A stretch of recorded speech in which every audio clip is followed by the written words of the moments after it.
मुसलमान भी तो पीड़ित हो सकता है। पीड़ित हो सकता है, लेकिन वो धार्मिक आधार पे नहीं पीड़ित है। बात ये है कि वो धार्मिक आधार पे नहीं पीड़ित है। पीड़ित एक तरफ मोदी जी रमजान की बधाई देते हैं और दूसरी तरफ रमजान का चांद देखते ही यह घोषणा कर देते हैं। शिया सुन्नी का वहाँ पे लफड़ा है, तो ये तो बरेलवी का है, ये तो पूरे विश्व में है, सिर्फ वहीं पे नहीं है। तब तो पूरे विश्व कोई भारत मतलब अगर सबको देने लगे तो फिर भारत के लोग कहाँ जाएंगे। जो लोग पीड़ित है धार्मिक आधार पर जी, उनको भारत में नागरिकता मिलनी चाहिए कि नहीं, मुसलमानों को छोड़कर? मिलनी चाहिए। और वहाँ के जो मुसलमान हैं उनको भी मिलनी चाहिए? ये तो मैं नहीं कर सकता हूँ। मुसलमान को तो नहीं आना चाहिए। क्यों?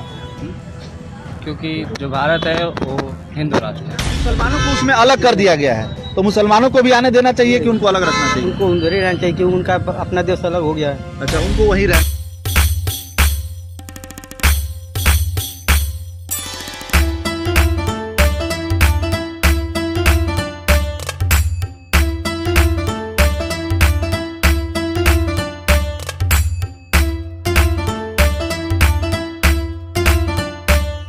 हो जाए। आखिर ऐसा क्या हो गया कि 2024 लोकसभा चुनाव के कुछ दिन पहले सीएए को लागू कर दिया गया? वादा तो था 2019 में लागू करने का, लेकिन हुआ 2024 के चुनाव के कुछ दिन पहले। तो स्वागत है आप सभी का, और शेयर कर दीजिए ताकि और से अधिक लोग जुड़ जाएं। हमारे साथ कुछ मेहमान हैं और बाकी आम लोग भी, इनसे भी जानने की कोशिश करेंगे कि कितने लोग सीएए के बारे में जानते हैं और कितने लोग इसके बारे में नहीं जानते हैं। बाकी जो जानते हैं उनके क्या विचार है। बहुत बहुत स्वागत है। और समाजवादी पार्टी के आप वरिष्ठ नेता हैं। सवाल है कि सीएए को लेके बहुत सारा कंफ्यूजन है, लेकिन आपकी क्या राय है, आपके क्या विचार है इसमें? देखिए, ये कानून तो भारत में नागरिकता का कानून बहुत पहले से लागू है, कोई नया कानून नहीं लागू हुआ है। अच्छा, इस सरकार ने केवल उस कानून में एक संशोधन किया है और उस संशोधन के तहत इन लोगों ने इस कानून को 2019 में पास किया है, जो संशोधन है नागरिकता कानून में। और उस संशोधन के तहत जो भारत के पड़ोसी राष्ट्र हैं, जैसे आपके बांग्लादेश, पाकिस्तान, अफगानिस्तान और अफगानिस्तान जी, इन राज्यों के में रहने वाले ऐसे नागरिक जो हिंदू, जो मुस्लिम नहीं है, डायरेक्ट बोल दिया जाए, ठीक है, नहीं उनके गैर मुसलमान कोई भी हो, जो हिंदू, सिख, बौद्ध, जैन, पारसी और ईसाई हैं, जी जी, उनको जो 2019 तक भारत आ गए हैं, 2014 तक नहीं 2014 तक जी, उनको नागरिकता देने का प्राविधान किया गया है जी। मेरा ये कहना है कि भारत में जो नागरिकता का कानून आया, उसके पीछे भारत की संस्कृति का हाथ है। जो हमारा भारतवर्ष है, ये शुरू से शरणागत का रक्षक रहा है जी। हमारे यहाँ कहानियों में लिखा है कि एक बहेलिये से एक कबूतर को बचाने के लिए राजा दिलीप ने अपने जंघे का मांस काट के दे दिया जी। हाँ। दूसरी बात है कि हमारे ही देश में महाराणा प्रताप के भाई शक्ति सिंह जब मेवाड़ में असहमति हुई तो भागे, तो उस समय राज्य अलग अलग हुआ करते थे जी। तो उन्हें अकबर ने शरण दी। और यहीं तक नहीं हुआ, जब दिल्ली की कुर्सी पर हुमायूं था और हुमायूं जब हार के भागा चौसा के युद्ध से शेरशाह सूरी से, तो राजपूताना के राजपूत सरदारों ने उसे शरण दी। और आप हम सभी लोग पढ़े हैं, एक हमीर हट पढ़ाया जाता था हम लोगों को किताब में जी। हमीर ने, महाराजा हमीर ने, वो राजपूताने के राजा थे और उन्होंने एक मुस्लिम सिपह सालार को शरण दी और उसके शरण के नाते उन्हें अपने जीवन से भी हाथ धोना पड़ा था और अपना राज्य भी गंवाना पड़ा था। तो ये जो कानून है हमारे देश का बना हुआ, वो दुनिया के उत्पीड़ित लोगों को संरक्षण देने के लिए, उन्हें सुविधा देने के लिए, मानव धर्म को स्थापित करने के लिए हमारे भारत के संविधान में इसे मेंशन किया गया। अच्छा ठीक है, एक सवाल काउंटर में कर लूं। आपने कहा कि जो है केवल 3 देशों के, पड़ोसी मुल्कों के लोगों को नागरिकता देती है। फिर सवाल ये है कि क्या किसी अन्य देश से कोई अगर आ रहा है तो उसको रोकने का तो कोई प्रावधान किया नहीं गया है? नहीं किया गया है। लेकिन मैं ये सवाल कहना चाहता हूं यहाँ से कि दुनिया के मुल्कों में ऐसा भी संभावनाएं बनती हैं कि सत्ता से असहमत के नाते जो बहुसंख्यक समाज है उन राज्यों का, उनका भी उत्पीड़न होता है, उनके साथ भी जाति होती है। और अगर ऐसी जाति में कोई दूसरा व्यक्ति फंसता है हमारे आसपास के देशों को, तो उनको क्या हम मदद नहीं दें? क्या उन्हें लिया जाना नहीं चाहिए? और ये इस बात को थोड़ा आगे बढ़ाइए, अगर भारत में बहुसंख्यक समाज का उत्पीड़न हो और हम अगल बगल जाना चाहें, तो इसकी प्रतिक्रिया में अगर हमें अवसर नहीं दिया जाए तो सरकारों द्वारा उत्पीड़ित होने की संभावना बढ़ जाती है। तो कहाँ जाएंगे? यही तो सवाल ये है कि कहाँ जाएंगे? कहाँ जाएंगे? अफगानिस्तान, पाकिस्तान और बांग्लादेश जो है, जो लागू करने वाली सरकार है, उसके जो समर्थक है वो ये कह रहे हैं कि ये तीनों राज्य जो है इस्लामिक कंट्रीज हैं, इस्लामिक कंट्रीज है, और इसीलिए वहां पे जो गैर इस्लामिक लोग हैं उन लोगों के रहने की जो है उसकी कोई सिक्योरिटी नहीं। दैट इज वाई ये कानून बहुत ही जरूरी था, ताकि वहां के लोगों को मानवता भी कह सकते हैं, उसके नाते वो लोग भारत में आए और उनको शरण दिया जाए। क्योंकि कहीं न कहीं पाकिस्तान, बांग्लादेश और उसके पहले भी अगर मौर्य काल में जाएं तो अफगानिस्तान भी भारत का ही हिस्सा था। तो कहीं न कहीं वहां के जो लोग हैं वो भी भारतीय हैं, तो उनको बचाने का दायित्व आखिर कौन देश निभाएगा? वो लंदन तो जाएंगे नहीं। हम तो जो समाजवादी लोग हैं, हम तो संपूर्ण भारत को एक करना चाहते हैं। हम तो भारत के संघीय व्यवस्था के समर्थक हैं, और हमारे नेता डॉक्टर राम मनोहर लोहिया ने हिंद पाक एका का कामना किया है, उसके लिए सिद्धांत दिया है। अगर आप धर्म के आधार पर, जाति के आधार पर और मजहब के आधार पर लोगों को भेदभाव से प्रताड़ित करेंगे, तो फिर विश्व मानवता और मानव धर्म और विश्व बंधुत्व की बात आगे कैसे बढ़ेगी? इसलिए सरकार को चाहिए कि मानवीय आधार पर चाहे जो भी उत्पीड़ित हो, और अगर वो भारत से शरण मांगता है तो हमें शरण देना चाहिए और उसे नागरिकता भी देनी। यहाँ पे एक सवाल ये उठता है कि बांग्लादेश, पाकिस्तान और अफगानिस्तान में क्या मुसलमान पीड़ित है? जरूर होगा, क्योंकि पीड़ित है इसलिए उसी के लिए कानून बना है। जरूर होगा, जरूर होगा। और बहुत सारे लोग यहाँ मुस्लिम लोग भी शरण लिए हुए हैं। ऐसा नहीं है कि वो भारत में नहीं आते हैं, या अन्य राज्यों में अंग्रेजों का उत्पीड़न था तो हम लोग दूसरे देश में जाकर शरण लेते थे, उसमें हिंदू और मुसलमान भी जाता था, कोई बंदिश तो नहीं थी। दुनिया में हम इस बात के समर्थक हैं कि किसी भी व्यक्ति को कहीं भी आवाजाही से नहीं रोका जाना चाहिए। अच्छा, अगर वो देश की व्यवस्था में कहीं खतरा पैदा नहीं करता तो उसे निर्बाध रूप से कहीं भी आने, जाने और रहने का अधिकार मिलना चाहिए। और इसका आधार क्या होना चाहिए? मानवता। आपका मानवता। ठीक है, लोगों से थोड़ा बात करेंगे कि ये लोग जानते हैं कि भाई साहब क्या नाम है आपका? जी, मेरा तो प्रमोद सिंह विश्वकर्मा। अच्छा, कहाँ से हैं? देवरिया से हैं? नहीं जी, सिवान जिले। सिवान से हैं। CAA के बारे में आपने सुना है? जी, सुना है। क्या है CAA? देखिए, हमारी एक कल्पना है, जैसे प्रकृति के ऊपर धर्म बना है, समझ गए ना? जैसा भारत है, यहाँ पर कृष्ण भगवान राम का अवतार हुआ था, समझ गए? और जो है मान लीजिए सऊदी अरब है, वहाँ पर हजरत मोहम्मद साहब का जन्म हुआ था। देखिए, धर्म, कोई धर्म खराब नहीं है, समझ गए ना? तो वहाँ का वैसा खान पान रहा, समझ गए? और यूरोप कंट्री में जो है ना, यूरोप कंट्री में जो है वहाँ का मतलब उनका कल्चर अलग है, कल्चर रिलीजन अलग। उस हिसाब से प्रकृति धर्म रही है, मतलब महामानव पैदा की है कि इस रास्ते पर चलो तुम। आप क्या चाहते हैं? पाकिस्तान, अफगानिस्तान और बांग्लादेश में जो लोग पीड़ित है धार्मिक आधार पर, उनको भारत में नागरिकता मिलनी चाहिए कि नहीं? मुसलमानों को छोड़कर मिलनी चाहिए। और वहाँ के जो मुसलमान हैं उनको भी मिलनी चाहिए? ये तो मैं नहीं कह सकता हूँ। ये नहीं कह सकते, क्यों? हिंदू बहुत पीड़ित है वहाँ पर, पाकिस्तान और बांग्लादेश। और कोई भाई साहब यहाँ बोलना चाहें? क्या नाम है भाई साहब आपका? विनोद जी। भाई साहब, CAA के बारे में कुछ जानते हैं आप?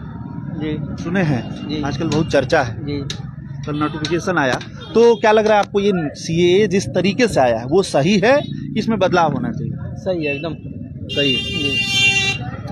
क्यों सही है? क्योंकि हिंदुस्तान का एक कानून बनना चाहिए उसको इस तरीके से, ताकि अपनी कोई भी बाहरी व्यक्ति अंदर प्रवेश ना कर सके। लेकिन इस कानून में यही तो कहा जा रहा है, यही तो बातें लोगों को नहीं पता है। इसमें यही तो कहा जा रहा है कि अफगानिस्तान, पाकिस्तान और बांग्लादेश में जो लोग चले गए थे जब पार्टीशन हुआ था, तो उस टाइम पे जो लोग चले गए थे वहाँ फंस गए थे, अब अगर वो आना चाहते हैं 2014 के पहले आ गए हैं भारत में, तो उनको यहाँ पे नागरिकता दी जानी चाहिए। दी जानी चाहिए। हाँ। क्या मुसलमानों को उसमें अलग कर दिया गया है? तो मुसलमानों को भी आने देना चाहिए कि उनको अलग रखना चाहिए? उनको उधर ही रहना चाहिए क्योंकि उनका अपना देश अलग हो गया है। अच्छा, उनको वहीं रहने देना चाहिए, बाकी जो लोग यहाँ पे रहे रहना चाहिए। क्या नाम है भाई साहब आपका? दीनानाथ भारती। हाँ, दीनानाथ भारती। जो लोग वहाँ पे रह रहे हैं, क्या मुसलमानों को भी भारत में आने देना चाहिए उन तीनों देशों से, या फिर केवल हिंदू, सिख, ईसाई जो लोग हैं, बौद्ध हैं, उनको आने देना चाहिए? मुसलमान को तो नहीं आने देना चाहिए। क्यों?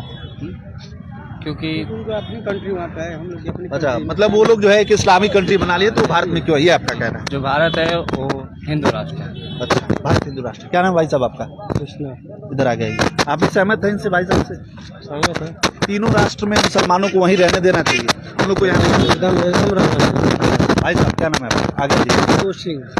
आपका भी यही मानना है जो बाकी लोग कह रहे हैं? देखिए, क्योंकि जब देश बटा हमारा तो धर्म के आधार पर बटा। उन्होंने अपना जो राष्ट्र बनाया है वो तीनों इस्लामिक कंट्री हैं, वो हिंदू कंट्री, वो सेकुलर नहीं है।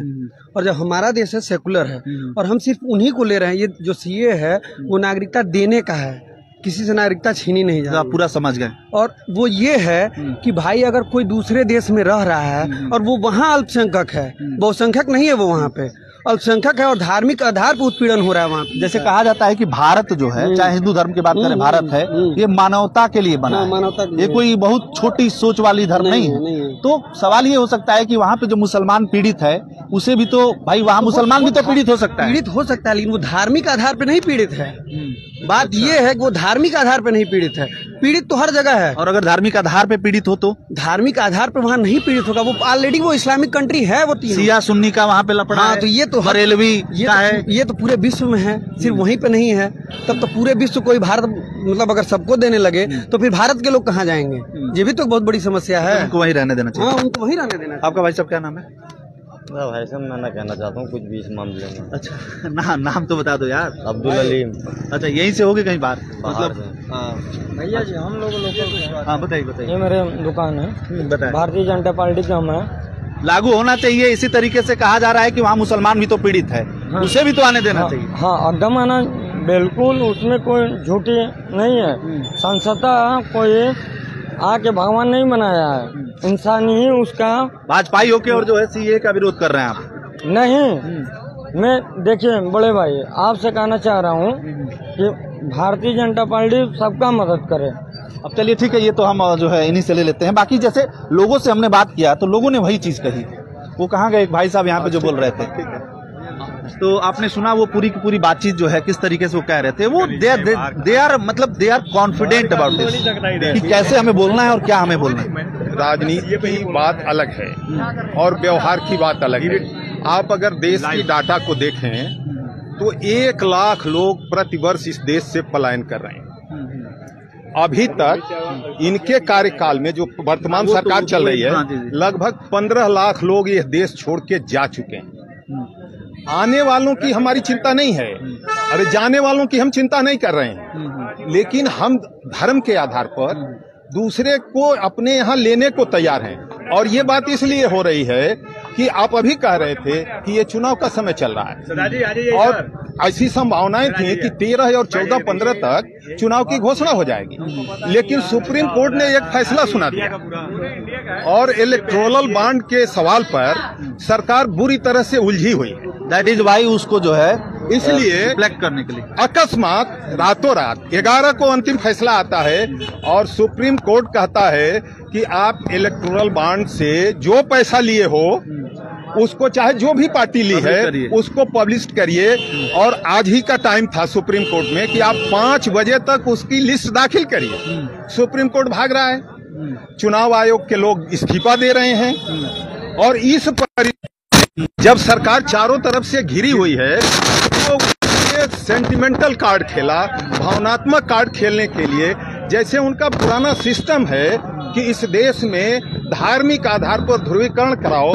और इसका बहाना उनको बार बार मिल जाता है क्योंकि इन्हीं चीजों के इर्द गिर्द वो घूमते रहते हैं। उनके लिए रोजगार की समस्या नहीं है, उनके लिए महंगाई की समस्या नहीं है, उनके लिए एग्जामिनेशन में नकल हो जा रहा है, एग्जामिनेशन निरस्त करना पड़ रहा है, लोगों को नौकरी नहीं मिल रही है, ये समस्या नहीं है। लोगों के, भारत के लोगों के जीवन के सवाल की समस्या नहीं है, उनके लिए कर्जा हमारा लगभग 3.5 गुना हो गया।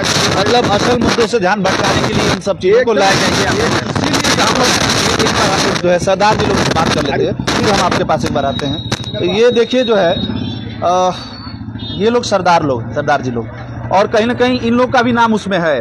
पाकिस्तान, अफगानिस्तान और बांग्लादेश में जो भी लोग गए थे, चाहे मुस्लिम हो, चाहे उसके अलावा चाहे हिंदू हो, सिख हो, ईसाई हो, पारसी हो, तो ये लोग भी गए थे। और जो है वहां से क्या भाई साहब क्या लगता है आपको, पाकिस्तान में चचा वहां पे सभी धर्मों के लोग पीड़ित हैं कि मुस्लिम भी वहां पे पीड़ित है?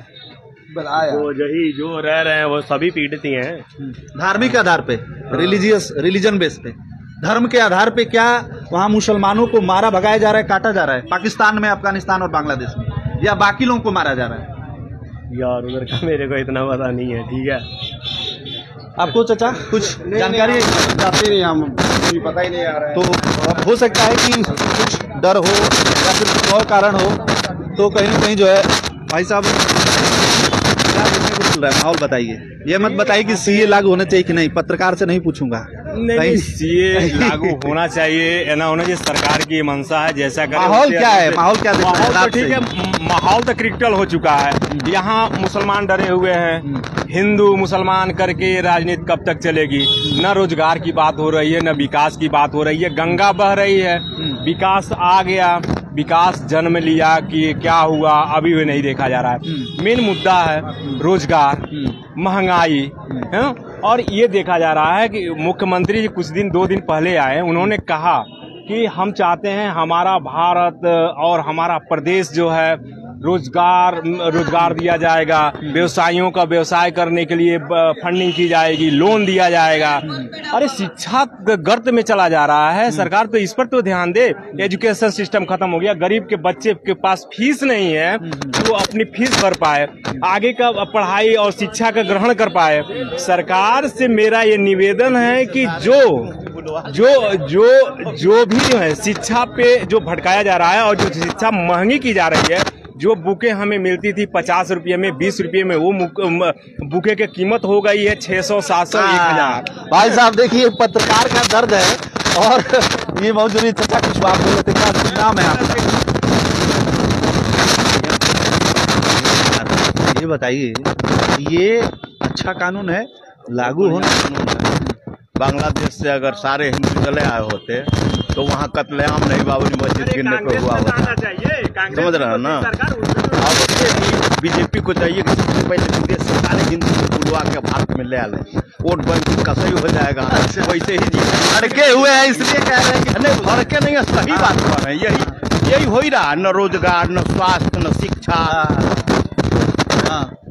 मेन तो ये है, गरीब के बच्चे पढ़ ही नहीं, मध्यम वर्ग एकदम रसातल में चला जाएगा इनके शासनकाल में। आपको लगता है 42 के बदले जो है 102 हो गए। अभी जो पहले हमारा देश विकासशील देश था, अब निम्न आय वर्ग में चला गया। अच्छा, यही अपने 10 ट्रिलियन इकोनॉमी का नाम सुना? हाँ सुना है। कुछ छलावा होता है, कुछ जुमला होता है, ठीक है। तो जो इंटरनेशनल एजेंसी रेटिंग की है उसमें विकासशील से भी नीचे आ गया भारत, बांग्लादेश वाले कैटेगरी, पाकिस्तान से नीचे। क्या बात कर रहे हैं? सच्चाई है, पाकिस्तान से भी नीचे कैसे कैसे कह सकते हैं? और यहाँ कोई खाने के लिए तो कत्लेआम मच नहीं रहा है, हर घर अनाज जा रहा है। नहीं, हम बता रहे हैं अनाज मत फ्री में बांटिए, देखिए अभी कत्लेआम मच जाएगा। आप 6,000 रुपया हर साल दे रहे हैं।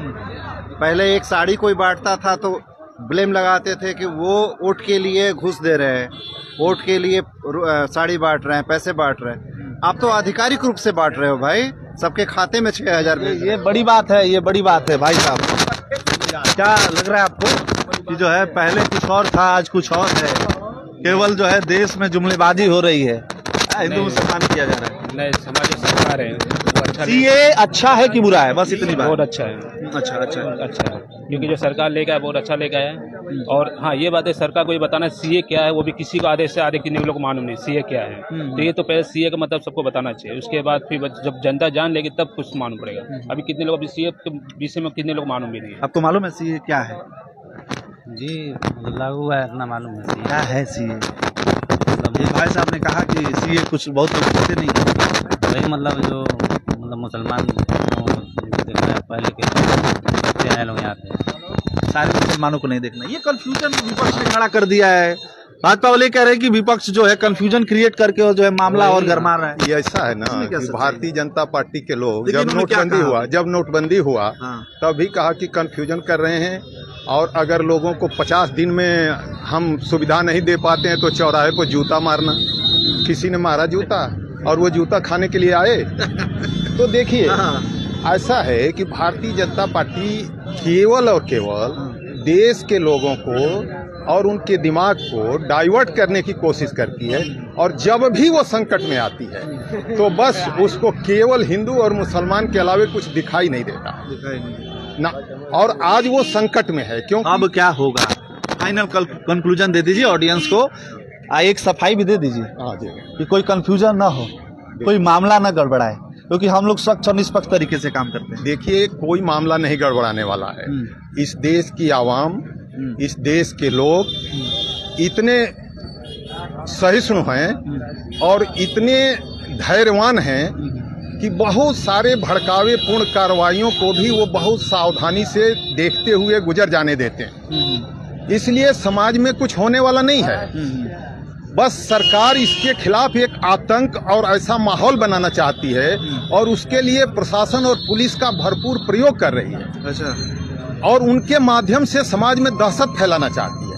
अच्छा। आप सोचिए कि एक तरफ मोदी जी रमजान की बधाई देते हैं और दूसरी तरफ रमजान का चांद देखते ही यह घोषणा कर देते हैं।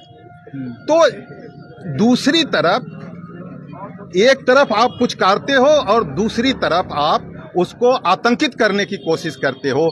समाज के साथ इस तरह का दोहरा व्यवहार करना सरकार की तरफ से बंद हो जाना चाहिए, क्योंकि अगर यही व्यवहार चलेगा तो समाज में जब संदेह का वातावरण पैदा हो जाता है तो कुछ भी हो जाता है उस माहौल में, ये नहीं कहा जा सकता। इसलिए सरकार को इस बात का लगातार ध्यान देना चाहिए कि वो किसी भी तरह का, इस तरह की जो बात हो रही है प्रशासन की तरफ से तो नहीं होनी चाहिए। आप फ्लैग मार्च निकाल रहे हो, काहे लिए? कौन सा दंगा हो गया है? कौन सा डिमॉन्स्ट्रेशन हो रहा है? कौन सा प्रदर्शन? कोई अंदेशा है? मान लीजिए कुछ हो सकता है। अच्छा, क्योंकि पहले भी देश में हो चुके हैं, 2019 के बाद, 2014 के 16 के बाद भी देश में हुआ था। ऐसा दंगा तो जब शाखा वाले चाहेंगे हो जाएगा। हाँ। और जब वो नहीं चाहेंगे तो नहीं होगा। वो अपनी जरूरत के हिसाब से इस देश में दंगा करते हैं और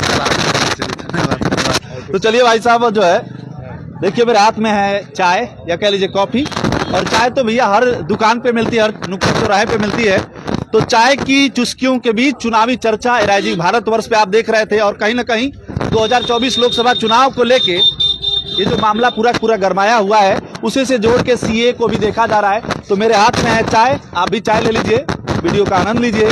बाकी बताइए आपकी राय क्या है। क्या सच में भारतीय जनता पार्टी या नरेंद्र मोदी जी की जो सरकार है, उन्होंने 2024 लोकसभा चुनाव का फायदा उठाने के लिए सीए को इस समय लाया है, या सच में उनका कोई मन था?